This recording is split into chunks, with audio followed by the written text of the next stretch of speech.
Hanap lang kami mga tol.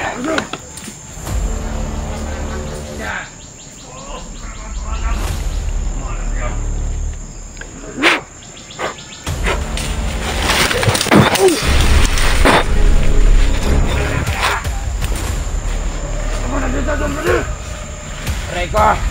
Lalim dito pa rin! Aray ko! Aray ko!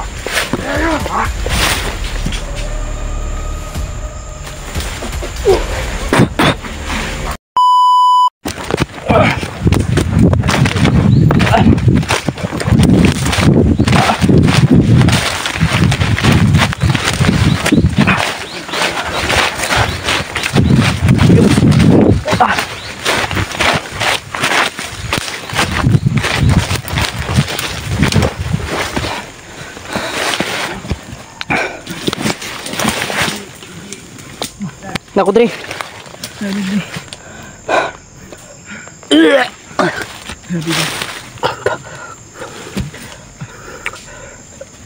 Kami tol, hindi kasi kami na huli.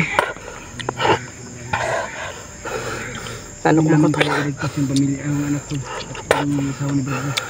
Ito na yun. Ayaw namin.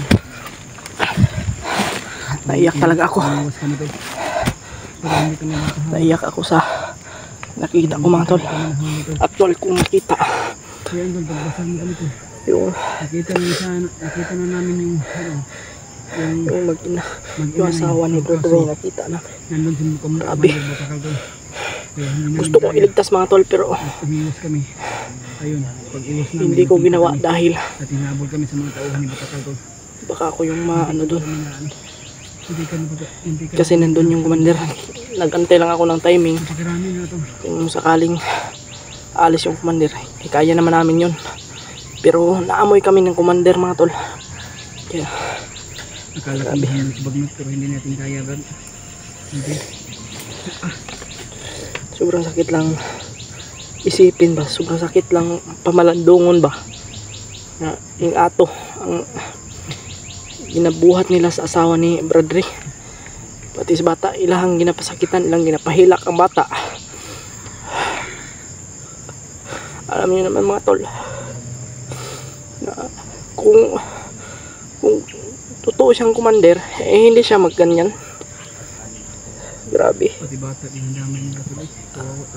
Sobrang sakit lang talaga mga tol. Ginawa nila.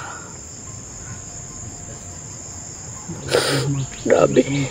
Kahit hindi ko man yan ano. Pero iba yung pakiramdam ko sa kanila mga tol. Tinuring ko na.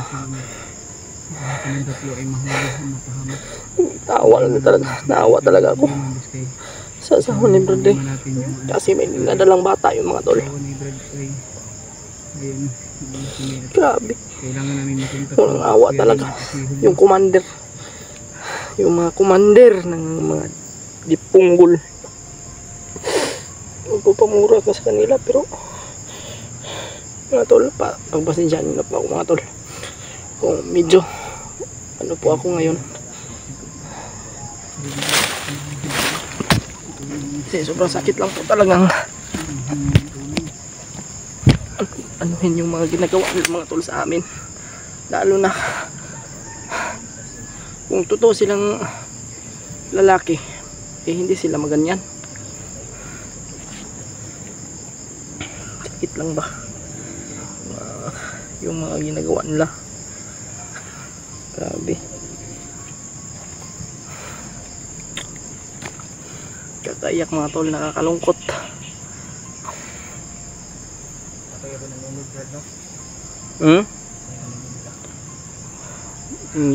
Sige pangita ta to Brad. Nangita ito sa to ah. Ito mga nagkuha ba ng bukod. Grabe, sobrang daming tauhan.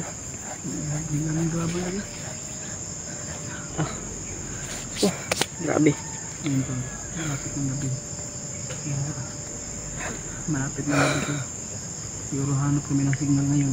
Hindi ko talaga kami sila Kuya Rimat. akalain na ganun yung ginagawa nila sa mag-ina. Kung saan kami ngayon na area. namin na to. Mga tol, ang gagawin natin ngayon mga tol, kasi alam naman natin kung saan yung area. Gagawin na nga natin tol. Pero sigurado ako na aalis yun doon. Pero masusundan pa rin natin yun mga tol, kasi alam na natin kung saan eh. Kaya ang gagawin natin ngayon ay kontakin yung ating mga kasamahan sa Kuya Rimart. Sana ay may signal po sila. Yan yung gagawin natin ngayon mga tol. Sana po talaga ay makontak natin mga tol, kasi la Kuya Bads parang bababa mo na siguro yun, kasi sa kalagayan ni Bradley hindi pa pwede dito sa ano, hindi pa pwedeng isama yun sa ano, sa pag ano na pagbakbakan, kaya ibaba mo na siguro nila yun. Grabe, sobrang kati. Grabe yung mga naawa talaga ako sa bata. Naiyak ako ba?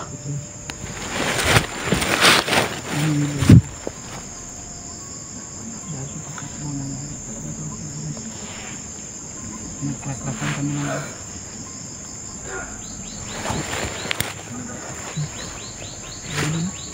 Pa.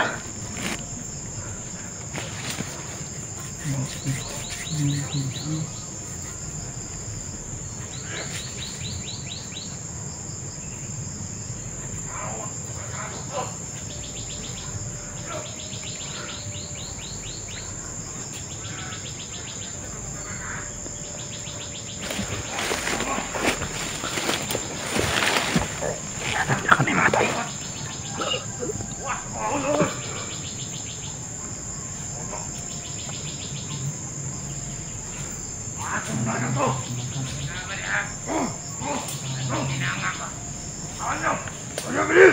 Hanap lang kami mga tol. Takulay lang tayo.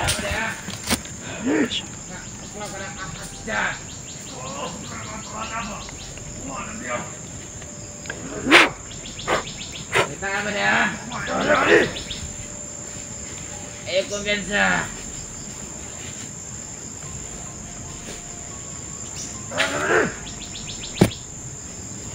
Dirim kita lang kitaan, hindi naman. Delikado ka kaya area. Magkatama kita buhay ka na dyan. Ayun dyan! Sino kumpiyansa na? Kapin nyo! Saan mo?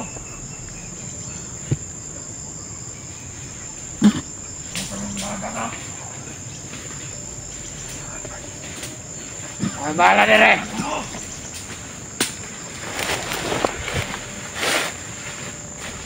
Ako na dito doon pala. Aray ko. Lalim dito pala. Aray ko, aray ko. Ayun, ha?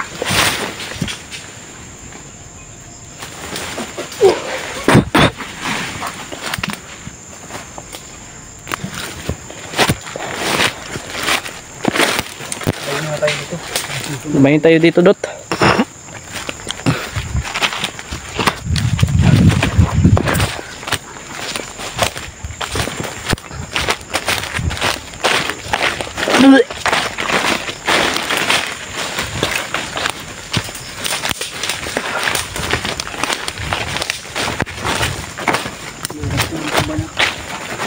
Marami sila doon, no? Kaya umalis tayo doon. Umalis tayo agad. Lumayo tayo.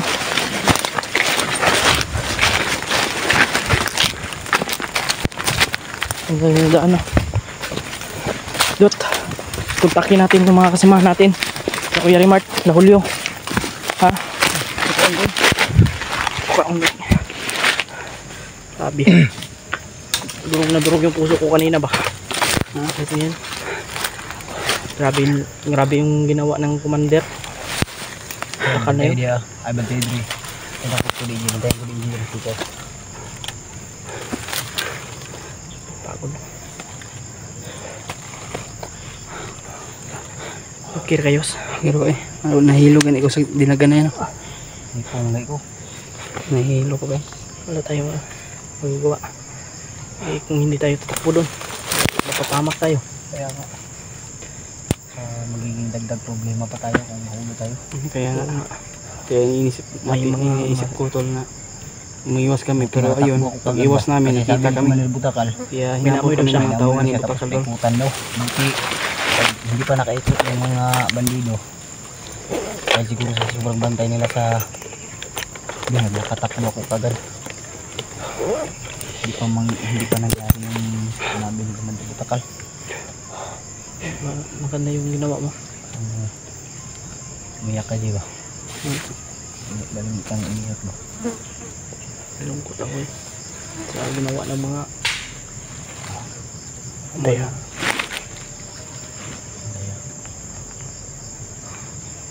Hindi lang kami nag-ano mga tol. Iniwasan talaga namin na magpaputok eh. Para hindi mabulabog, pero hindi talaga yung mga kasama nila kanina. Okay. Hindi lang itapit lang. Tayo.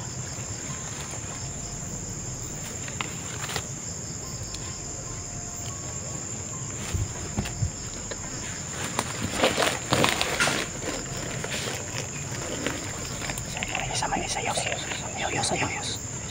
Alas mga tangan na kaniyang bina. Bili! Alas mga tangan na yan. Muna na biyang.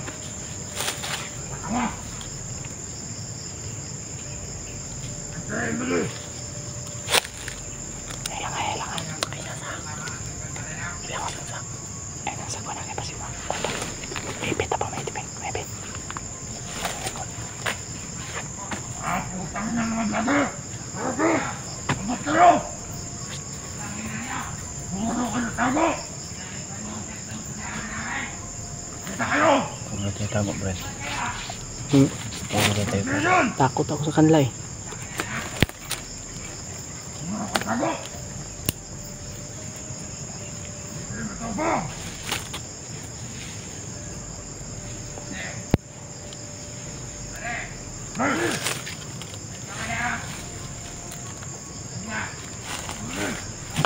Bukan nyo bang iligtas ang biya ba? Wala kayo! Ako! Ayun! At rin! Punta kayo! Ano? Mas kayo! Wala kang matapang kayo!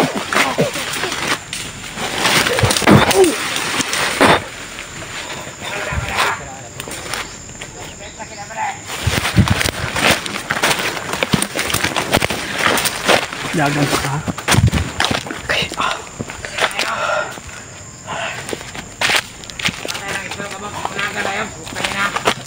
Okay. Papatay. Sarap.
Saan dito pa planuhan ng maayos, bro? Planuhin natin ito maayos. Para hindi tayo ano ba? Magugas. Mga tol. Confirm naman kanina na yung location ay, pero sigurado ako Brad na ililipat nila yon. Kasi alam na natin eh. Alam na nila na nakita natin. Alam naman ng mga commander na yan. Ililipat na naman siguro nila. Kaya ngayon, planuhin natin ito na maayos. At sana ang dapat natin makontak natin sila Kuya Rimart. Kuya Rimart talaga yun na itong ano, Si unahin na Rimart at si Julio. Oo. Kasi sila Kuya Bads ay ibaba pa talaga nila si Bradley. pero hindi pa daw sila sigurado Pero lang. hindi pa sila sigurado nga.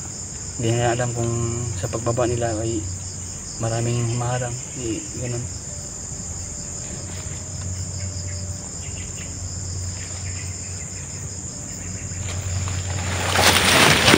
Tata. Tardot, tardot. Yos, terus.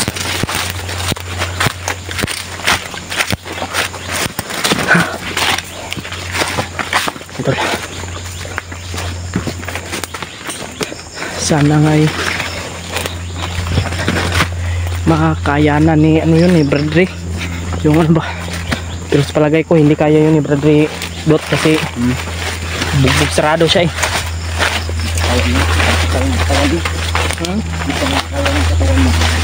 Kaya nga, kailangan baba pa talaga yun. Ano, pagplanuhan namin to ng maayos, ng maigi para hindi na po tayo kailangan sa nigpirs na po kami para talaga mas malakas yung aura namin ba, mas malakas yung ang aming samahan. Sana magkita-kita po kaming lahat, no? Pero kung sakaling makababa man yun si Kuya Bads ay aakyat kagad yun, no? Dot, no?